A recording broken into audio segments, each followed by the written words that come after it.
सच में मैं हूं ना? अरे देवर हूं तुम्हारा, घर की बात घर में रहेगी।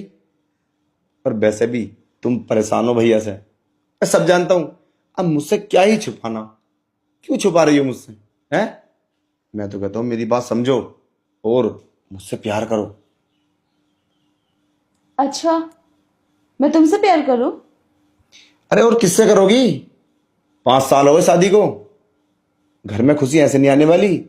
घर में खुशी के लिए पावरफुल मर्द होना जरूरी है, और वो भैया नहीं है, मैं हूं।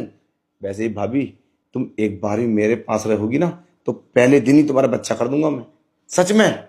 छी, कितनी गंदी बातें कर रहे हो तुम। और शर्म आनी चाहिए तुम्हें। अपने भाई के बारे में ऐसे बोल रहे हो, और उसकी पत्नी के इतनी गंदी सोच रखते हो उसके लिए। कैसे इंसान हो तुम। इसमें गंदी सोच की क्या बात है? तुमसे तो अच्छा हूं। सोच लो, अगर बच्चा नहीं हुआ ना, तो एक दो